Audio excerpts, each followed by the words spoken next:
All right, busy. You know, I had already committed to the statement, so I figured I might as well just say it. Not the plate, it looks amazing, but CJs are not great in the 1.2 OG. So the 1.2 OG, in my opinion, is an amazing board. It's slightly loud. It is slightly loud, just like all Matrix boards. So I would imagine CJs might not be the optimal switch for that. Does anyone put artisans on boards, or is it just for display collection? I've tried to put artisans on my boards, but I feel like it ruins the aesthetic. You know, I've done that before too. It's gotta be like an absolutely perfect fit. Like, for instance, on Shoko, where is... I like to use the Mischief Bongo or the April Fool's Lat. I feel like those go good, but oftentimes I'll try to make an artisan work, and then I end up just taking it off like a week later. So it's got to be perfect for me. But when it's perfect, you're like, as Busy Timmy said, chef's kiss. Dude, look at this. Half the switch is already in.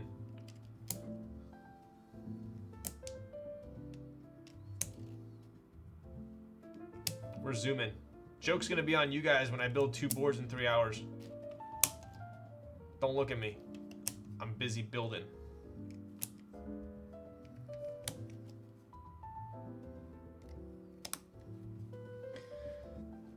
World first.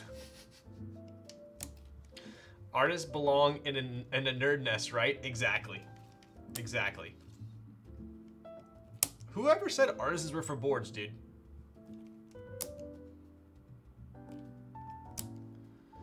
Those pinholes on PCB were pretty damn tight for me on this one. So that is one thing I noticed when I built my Valhalla prototype that Zondat sent me originally. So this is the second Valhalla I built on stream.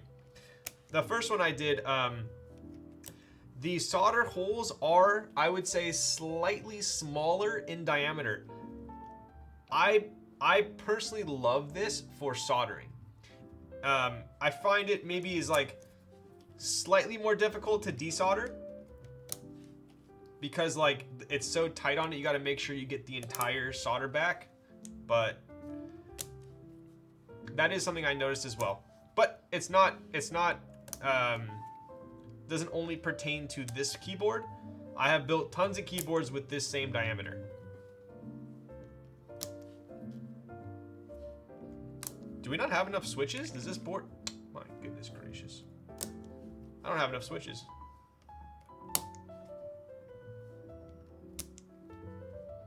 This is what happens when you assume that this board is a 65. It's okay. It's all right.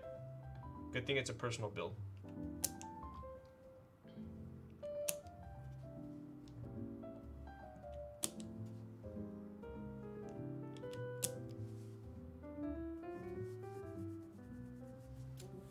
$70 switches for a good layout.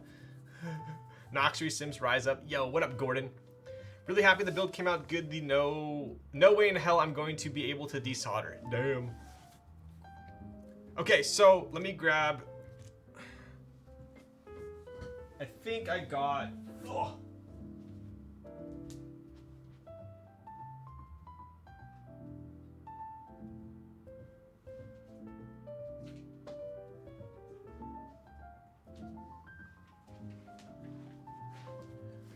For all you that have OCD, you might want to look away. This is your only warning. I'm gonna have to buy some more CJs, but in the meantime,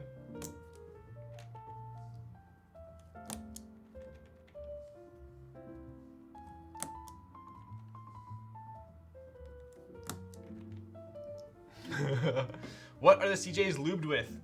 Oh, that's the other thing I was gonna say. So, the GH-V4. I have come to realize that this is so not right. Hey, it's my board. You making fun of my board? I'm gonna frickin' report you to KB Customs.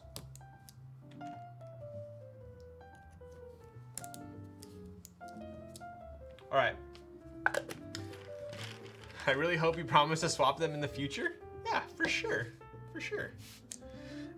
Okay, so GHV4, right? So that is a lube that I honestly like never used the entire time I've been in the hobby. I've only ever really used 3203, 3204, 205 grade 0, and some other random ones, right? I've always heard of GHV4, but I just never bothered with it, right? So recently I did get some from Swag Keys. I have been trying it out, and I've noticed a couple things. I've noticed that it's not like 205 grade 0 in a sense that 205 grade 0 I feel like is not picky, right? So you could really use it, you could put it on any linear and you're probably gonna have a good time. GHV4, I found that on some switches, I actually liked it more than 205. But then other switches, I liked it less. It almost made the switch kind of, not sluggish, but I just feel like, I don't know, it's a weird thing. I didn't like it. I didn't like it. So like for instance, alpacas, I absolutely loved. It's a tiny bit of drag, exactly. So, but it's super slight. It's enough for me to notice it though. Even with a super thin coat, I noticed it. But I will say this, maybe it has something to do with like the distance from the slider to the housing too. I don't know, but I personally liked GHV4 in alpacas. I loved it in alpacas. I didn't like it as much in the Oil Kings I just lubed. I felt like it made the Oil Kings a little bit sluggish. So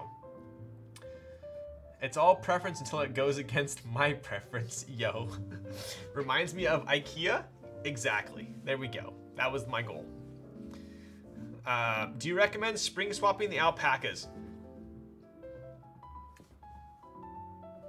I, along with a bunch of other people that I've spoken with, mainly Cone, I think the stock springs in the alpacas are actually quite nice. I don't think you need to.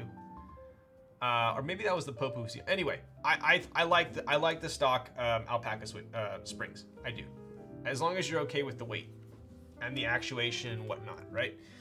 All right, let's flip her over. Let's check out. Make sure. Don't read my text messages.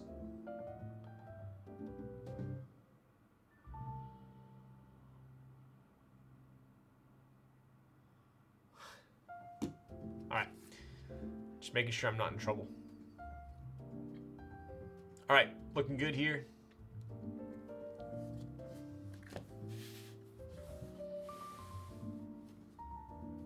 See, like for instance, I forgot who asked, but I'm trying to make this unicorn work on the Kohaku, right?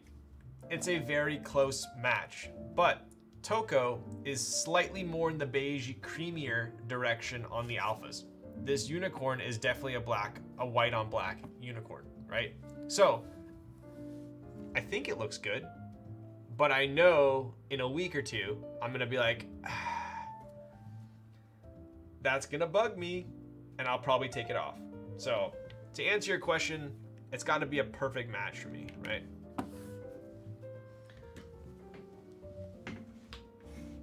Okay. So just so you guys are aware, I did also get an aluminum plate.